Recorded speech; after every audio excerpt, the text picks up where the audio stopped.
Welcome to the Pure Passion Podcast with Dr. David Kyle Foster. This podcast and our many other resources are made possible by our donors. Please support this ministry by going to our website, masteringlife.org.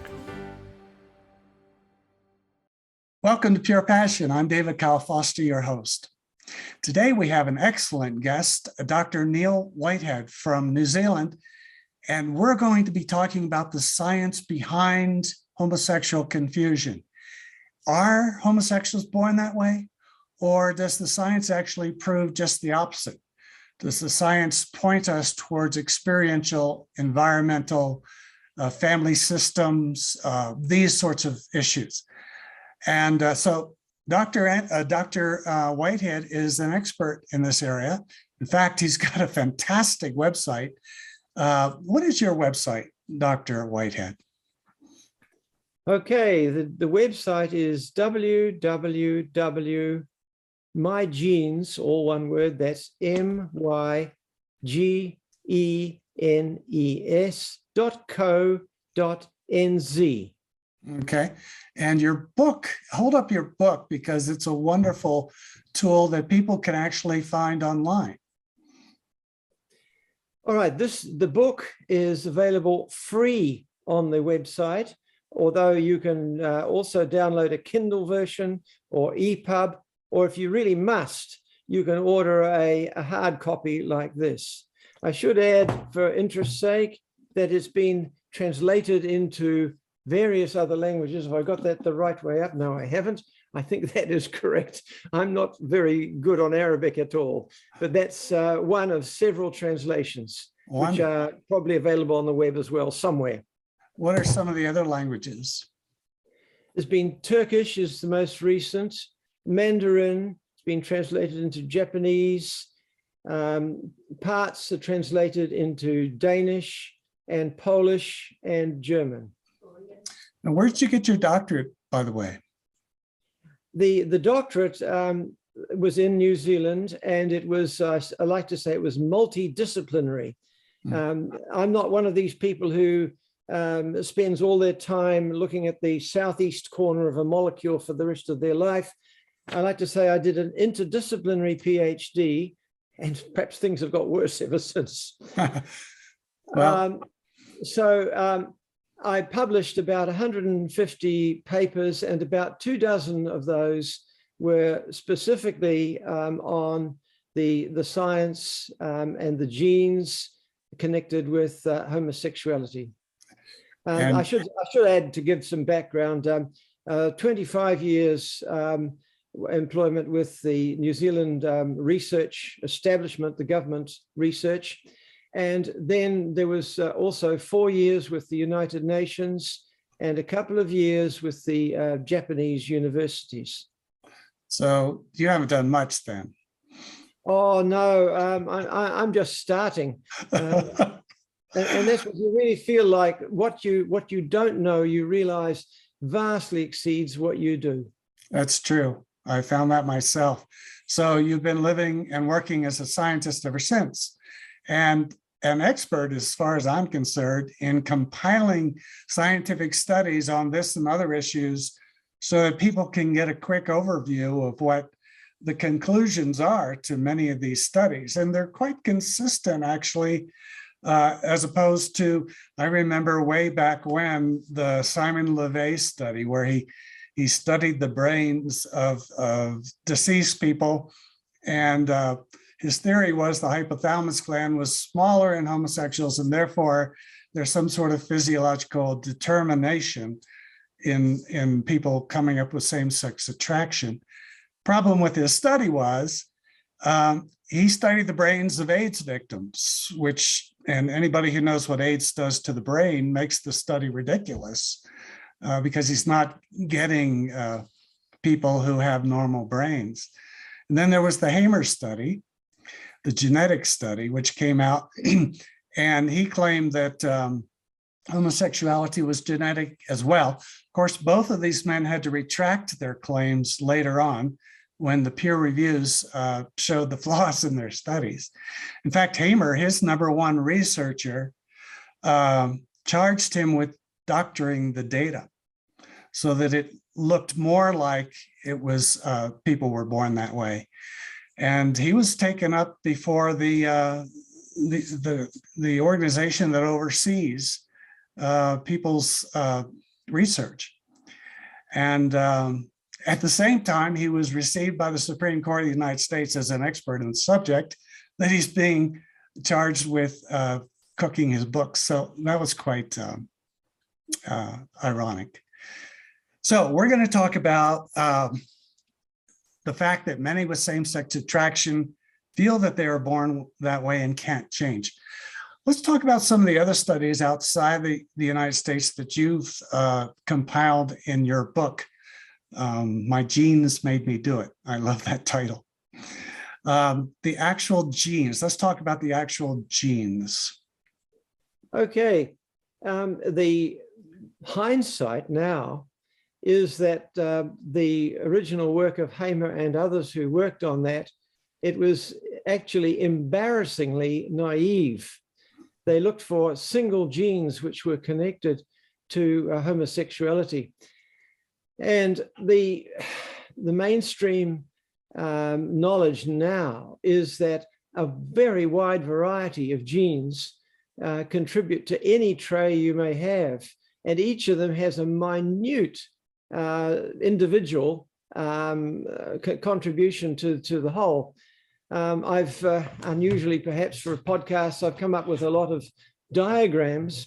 So if the producer could show us diagram 1, and this peculiar looking thing is what they call a Manhattan plot, because it looks like a whole lot of skyscrapers, if you can see that. Mm. And it's got a dotted line towards the top, and anything over that, those 5 blobs which are over the dotted line, they show the genes which now they believe there is some connection with homosexuality, but it is small. Any one gene might increase your chances by 0.5%. It's sort of, it's not even weak, it's almost negligible. Mm. And they say that many genes, hundreds of genes work together to contribute at all. Mm. So let's think about this a moment. They added up all the contributions. There were 5 there that you can see, but there were a lot of others as well. And the end result is that the maximum contribution they think that there could be there is 10%. Mm. Now, just think about this for a moment, if we could.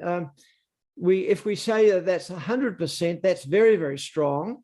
That would be very strong. But if it was 50%, it would be moderate. Now we're down to 10%. Now that must be classed as weak. That is a much more sensible idea that therefore any genetic contribution to gayness must be classified as weak. I've been told that the contribution of genes to behavior like homosexuality or anything else is likened unto being tall and having strong legs and being athletically coordinated, how that might create somebody into a basketball player. I mean, the genetic contribution is there, but it's not specific to the person becoming a basketball player. He still has to behave and act and learn and train and all kinds of things. Yes, and I have to say this study was a big study, by the way, nearly 500,000 people based in the UK. Wow. And published in a very reputable journal called Science.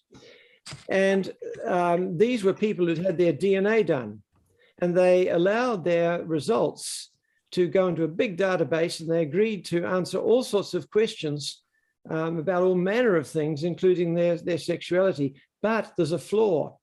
They classified as homosexual anybody who had had a minimum of one experience. Now, the trouble is, we also know that there are an awful lot of people who just try something once and never again. And in fact, it's known that that's the majority. So therefore, we're really in a state where this it's even got a bit of doubt as to the real meaning of this. So the conclusion would be that 10% I was talking about, that's likely to be an absolute maximum. It's likely to be less than that. Is that the biobank study? Yes, it was called the biobank study. The biobank is the database. Yes. Let's go on to the next item on your list. First attraction. Isn't the experience of gays that they were always attracted from the early ages, or what is the truth about that? Yes, you will hear from time to time someone say, my first attraction was at the age of 3 or 4 or something like that. And we tend to get the impression that all gays must be like that, but it's actually not correct. For the producer, my diagram 6 there, it shows what the ages are of 2 things. Those, first of all, those who go through puberty, and you'll notice that it has a peak about, let me just look at the diagram myself. Peaks about 12 years, and just about everyone goes through puberty, plus or minus a year or so either side of that. It's very, very narrow peak. And this puberty is something which is very, very much under genetic control. Estimates about 90%. Now, that's what a real genetic controlled experience is like. Now, the rest of that graph shows a wiggly line, which looks all over the place. And if it's got a peak at all, it's perhaps at age 10, and it's very, very spread out. Those are the ages at which people said they had their first same-sex attraction, although I have to say quite a lot of them are probably it's just a crush on a sports figure or a teacher or something like that. All right, so that is what the age distribution, we say, is like, and it's terribly spread out, and it concentrates on this age of 10. If I can pass on to the next slide, ages of first attraction. Mean first age of opposite sex attraction is 10. Mean first age of same-sex attraction is 10. Now, that's a bit of a surprise. Yeah. It's before puberty. Yeah. Well, my understanding in my research is that even for those who have some sort of same-sex attraction early on, 3, 4, 5, it's because the things that cause same-sex attraction can happen that early. The abusive father, the molestation, these sorts of things. Another factor is every child bonds with its mother, assuming the mother is healthy, at birth. But the boy has to transfer that bonding to the dad in a very closed window between the age of 2 and 5. And if that transference of identity doesn't happen in that window, then you begin the process of being confused and perhaps remaining attached to the feminine rather than transferring to the masculine if you're a boy. Yes, I would agree with that. That coincides with what I've also read. Let's talk about the twin studies. What did that come up with? Well, the next diagram, which would be for the producer number 8, it raises a question. Think about this. If you have identical twins, they have the same genes and they have the same, usually almost always the same parent environment. Yeah. So if one identical twin is gay, what would you think about the odds that the second identical twin is gay?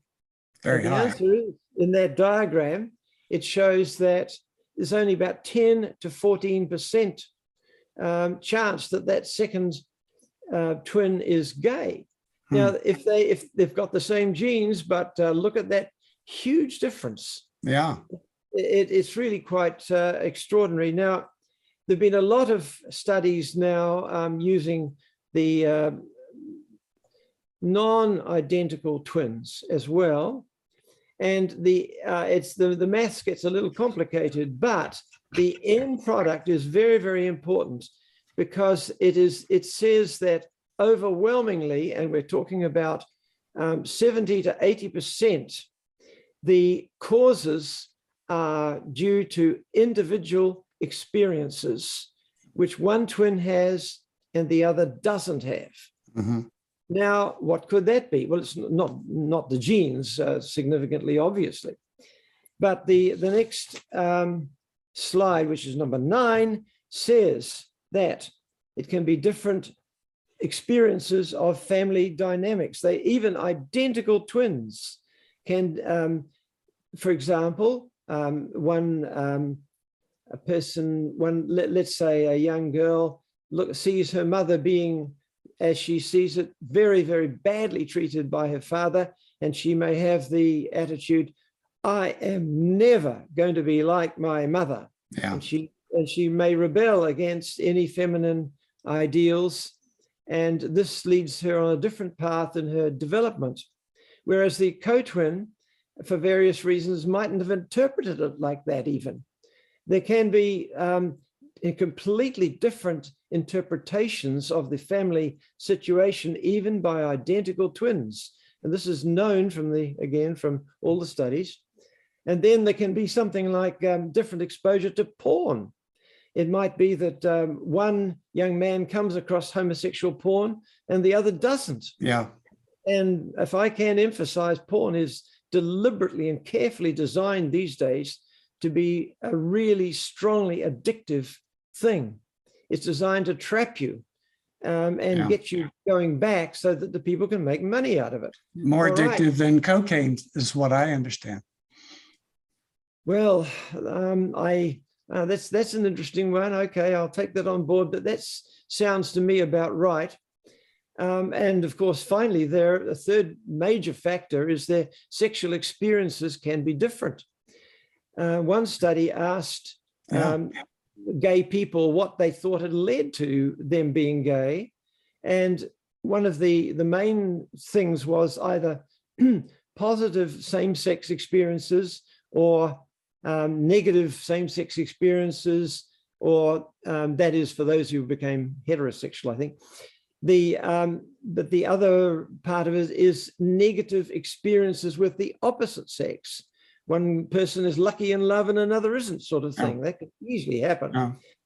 So those can be individual things, which are individual experiences and lead people on quite divergent paths. Yeah. Another one would be bullying. One gets bullied, the other doesn't. Another one would be one is bonds with the father, the other one doesn't. Maybe, some parents have favorite children, Yeah. Because one boy is athletic, one boy is not. If it's a macho dad, that boy who's not athletic and not getting that sort of affirmation senses that as rejection. Yeah. These are all, I would endorse exactly what you're saying there. Yep. Yeah. Well, let's go on to the stability in adolescence. What have you written on that one? Okay, the next slide. This sounds like I'm giving a lecture, but anyway. You can see my background.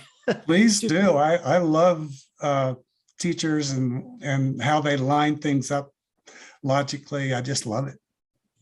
Well, anyway, this diagram 10 is a result of a study called Ad Health, which you did in the United States, and there were certainly more than 10,000 children involved.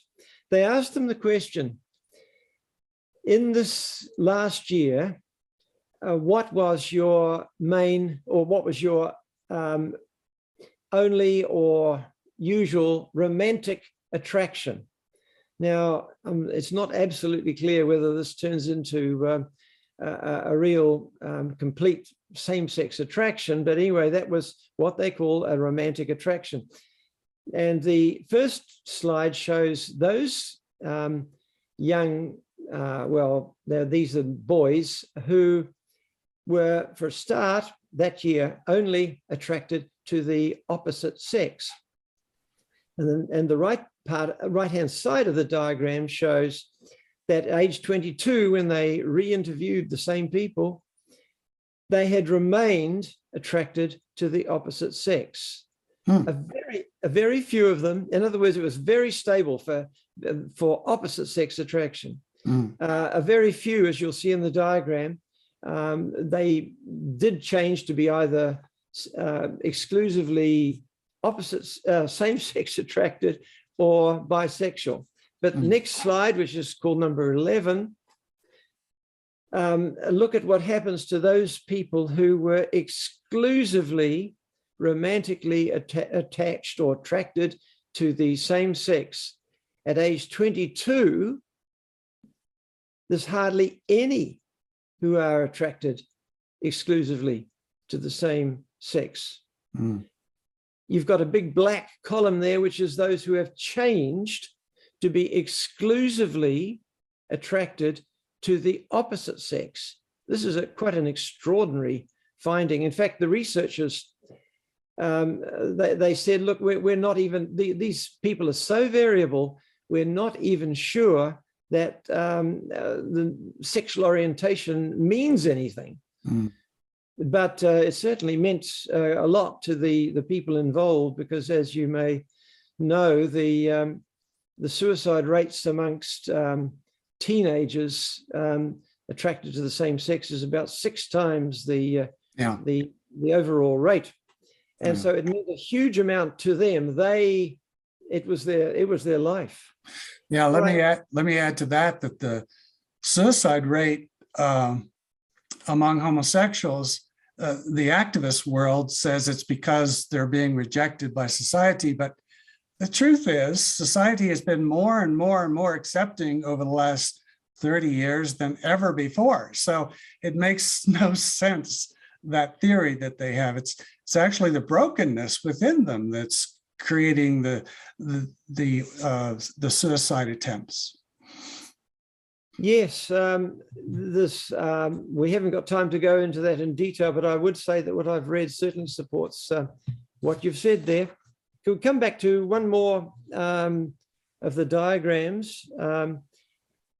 This one is number 12, and it shows those teens who are girls who are initially only romantically attracted or attached to the same sex.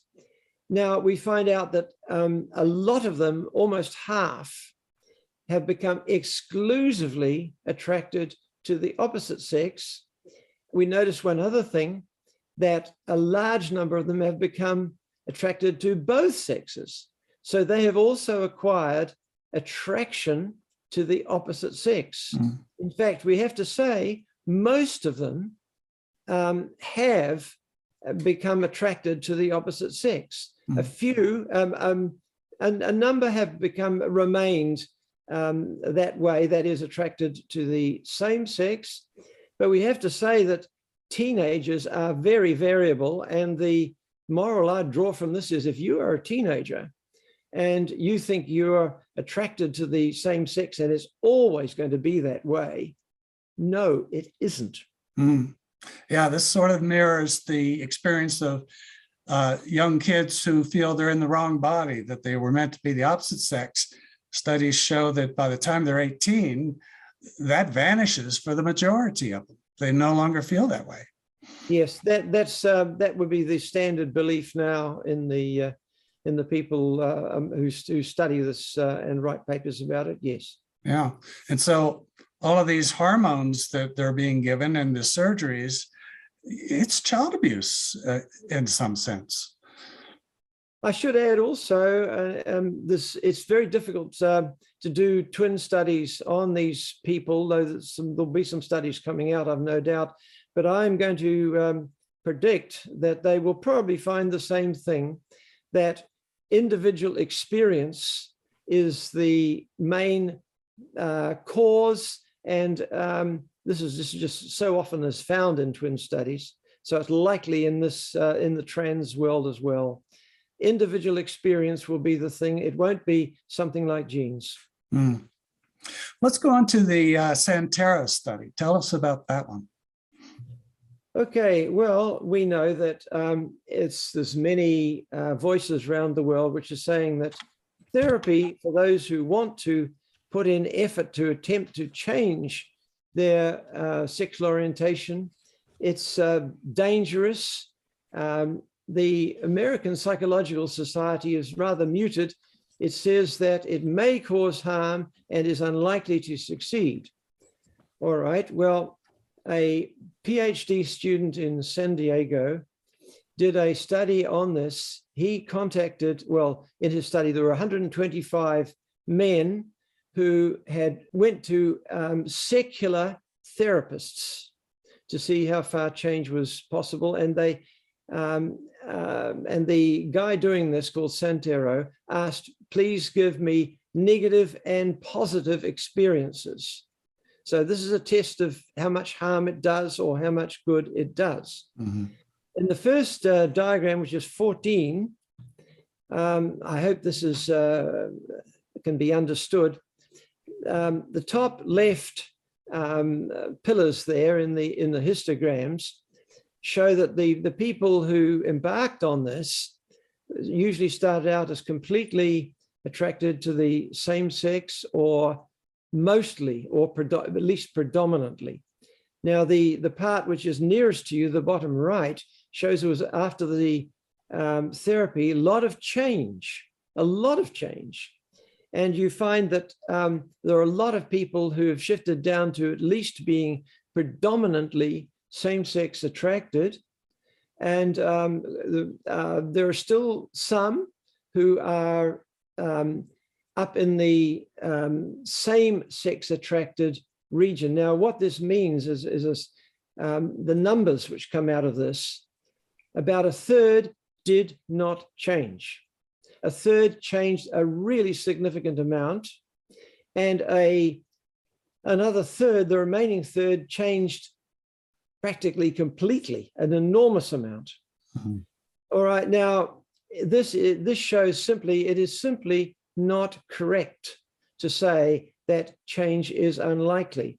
But this group was an unusual group because although they were secular therapy involved, the group as a whole were quite, in fact, they were very religious, or at least ended that way. Mm. All right, perhaps we could have a look at the next diagram, which is diagram 15. And this looked at the various techniques they'd tried. They'd tried all manner of things apart from the secular therapy itself. And it's a very complicated looking mess. But the point is, the bits to the left are the bits which they found, the techniques that they found harmful.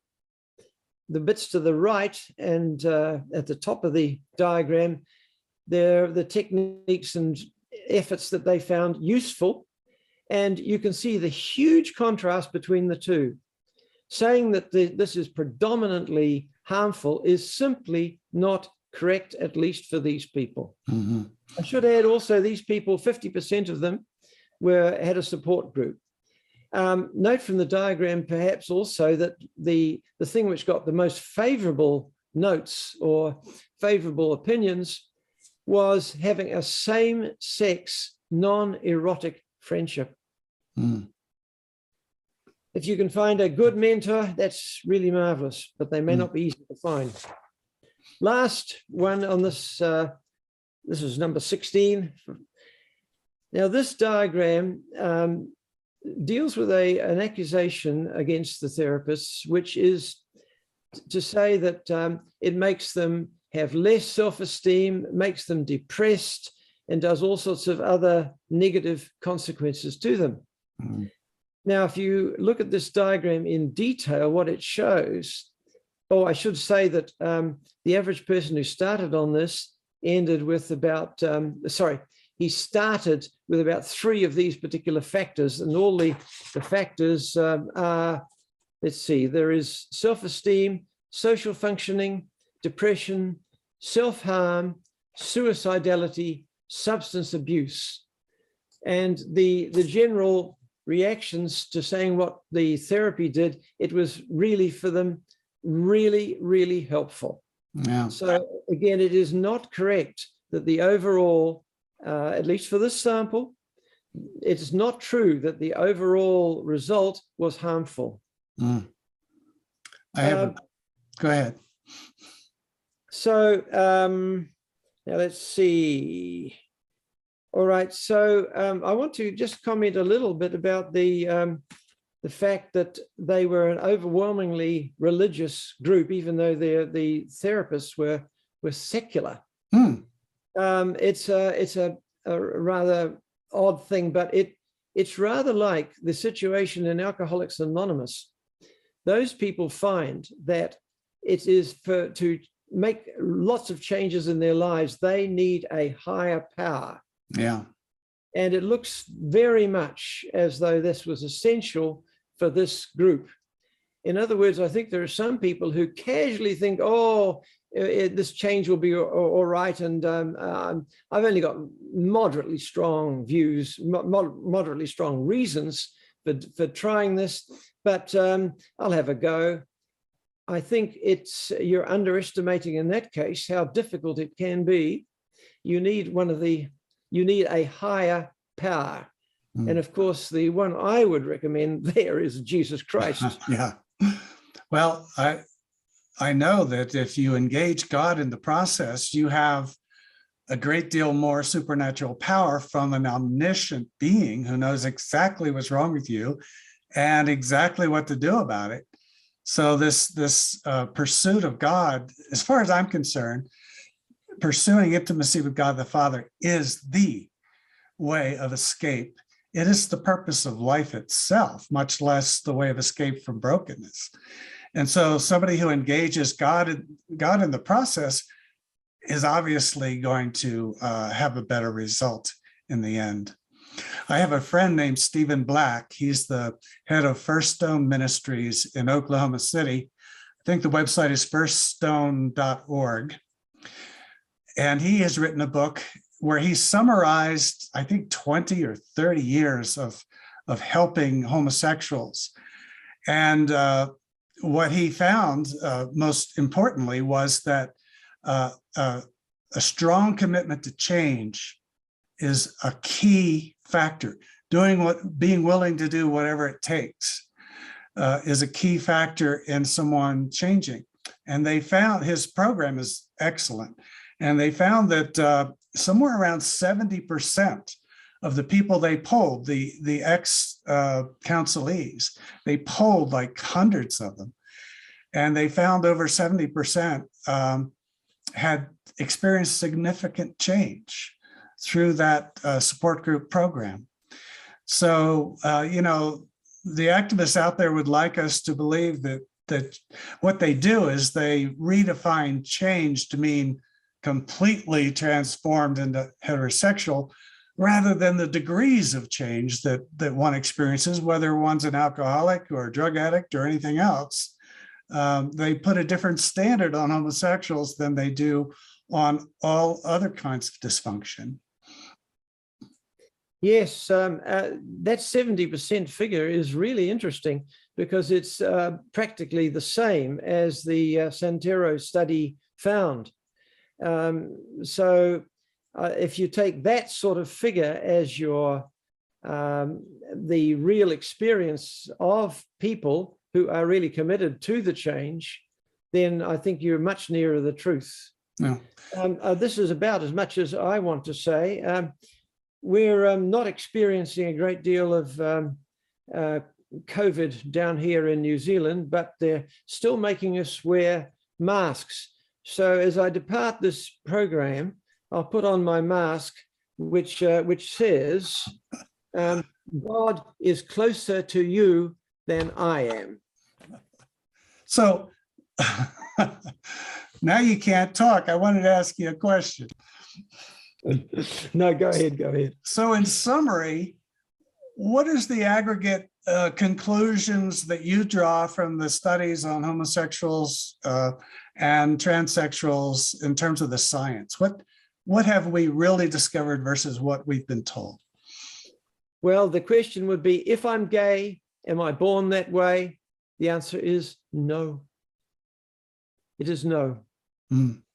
And is some degree of change possible? Can you find healing with some of the root causes of the homosexuality and advance in a certain degree in attraction change? Well, summing up the studies, therapy has been attempted in all sorts of techniques for many, many years, from even Victorian times on. And the conclusion is that every study has come across some people who have changed a lot.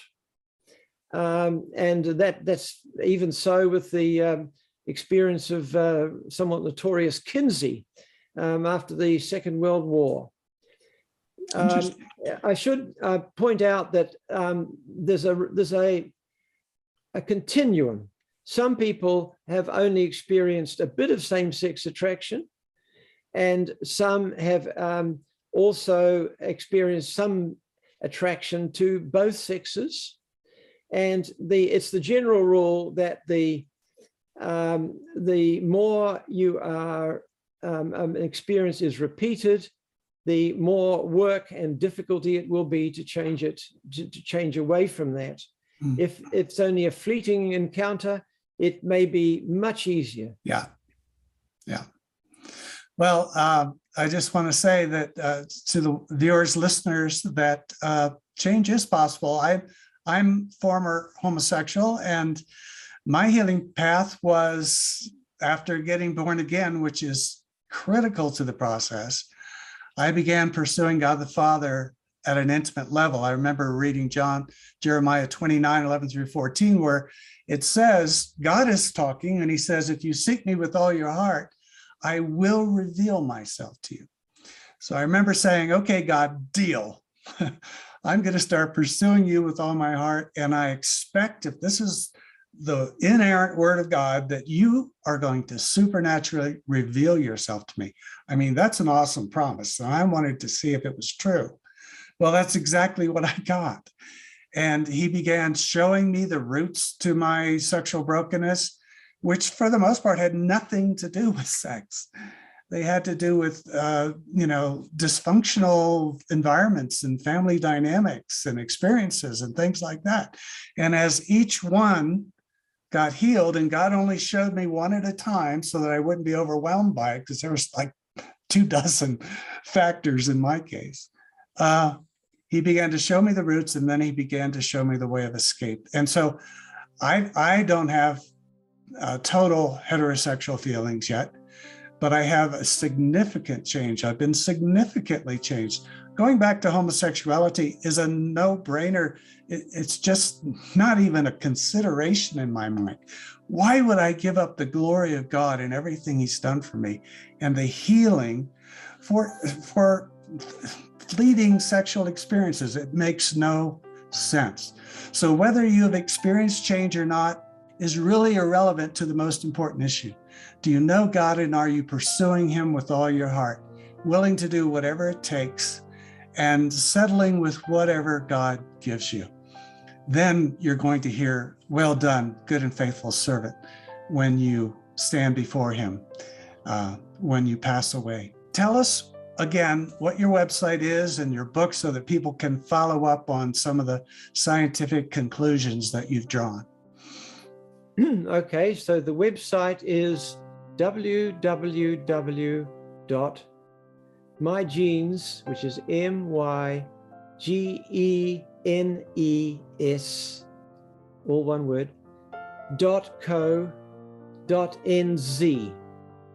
And the book looks like this. I should have said this is a very sarcastic title.